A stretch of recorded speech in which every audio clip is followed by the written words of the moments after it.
आज संघ परिवार की तरफ से, आरएसएस की तरफ से, विश्व हिंदू परिषद की तरफ से इस बात का मुतालबा किया जा रहा है कि भारत में तबलीगी जमात के बारे में बकवास कर रहे हैं और मिसाल दे रहे हैं सऊदी अरब की। मैं विश्व हिंदू परिषद को और आरएसएस को कहना चाहूंगा कि आपको कब से सऊदी अरब से इतनी मोहब्बत हो गई?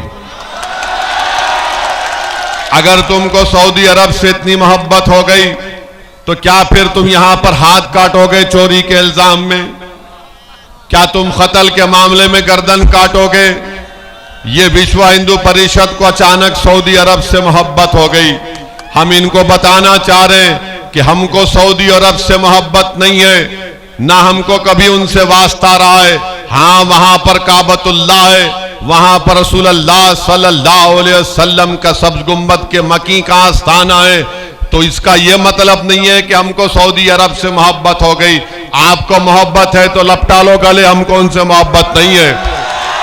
और जहां तक बात रही तबलीगी जमात की, तो मैं जिम्मेदारी के साथ कह रहा हूं कि तबलीगी जमात का दहशतगर्दी से दूर दूर तक कुछ ताल्लुक ही नहीं है, ना कभी था, ना कभी है, ना रहेगा। इन लोगों ने साजिश की कोविड के दरमियान में और अल्लाह ने इनको जलील और रुस्वा किया, कोर्ट से तमाम लोग बरी हो गए।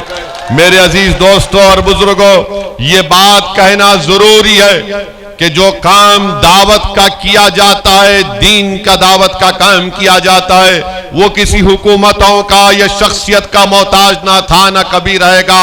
अल्लाह के दीन का पैगाम अगर आप नहीं करेंगे तो अल्लाह किसी और कौम को पैदा करेगा और अल्लाह उनसे अपना काम लेने वाला है। तो मैं ये जानता हूं और मानता हूं कि कोई दूसरी हुकूमत कुछ भी कर ले, मगर भारत के संविधान के तहत तबलीगी जमात को अपना काम करने की इजाजत है। और इस तरह की बकवास करने वाले, अनाप शनाप बकने वालों को चाहिए कि अपनी जबान को बंद रखें और सच्चाई को पहचाने। तीसरी बात मेरे अजीज दोस्तों और बुजुर्गों ये है कि आज हमने ये सुना कि कल हमारे वजीर आजम ने पूरे भारत के जो मेयर थे बल्दियात के, उनको बुलाकर कहा कि तोड़ फोड़ ज्यादा मत करिए।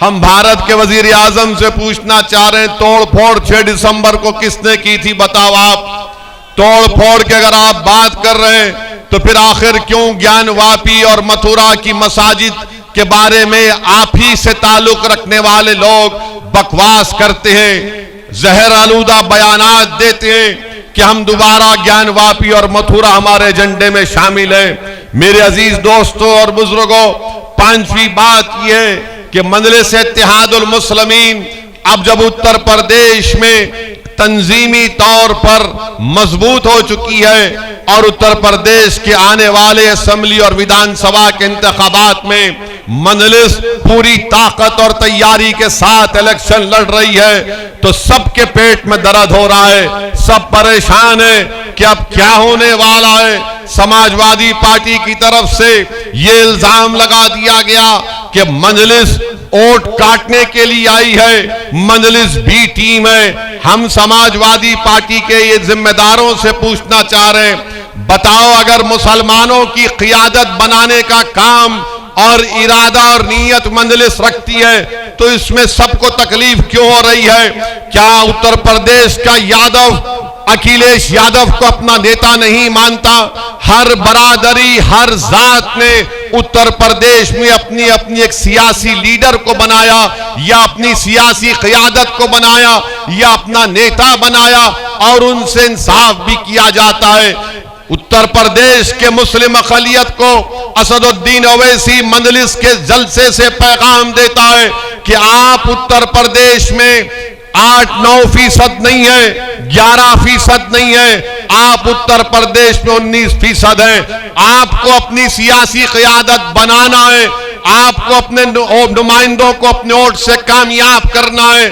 अगर आप ये काम करेंगे तो याद रखिए इंशाअल्लाह ताला हमारे आने वाली नस्ल आपको सलाम करेगी, आपका शुक्रिया अदा करेगी।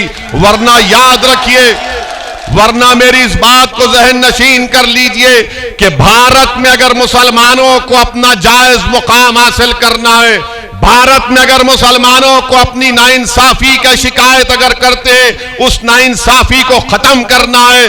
भारत में अगर मुसलमानों को अपना हक मानना, अगर हक मिलना चाहिए, अगर आपको अपना हिस्सेदारी की शिकायत है कि हमको अपना हिस्सा मिलना चाहिए, नौजवानों को ये शिकायत है कि मुझे रिजर्वेशन मिलना चाहिए, अगर किसी मुस्लिम बाप को, उसकी मां को शिकायत है कि मुझे अपनी औलाद को पढ़ाने के लिए पैसे नहीं है, तो याद रखो ये उसी वक्त मुमकिन होगा जब आप एक सियासी क़ियादत को बनाएंगे, आप अपनी ताकत का मुजाहरा करेंगे।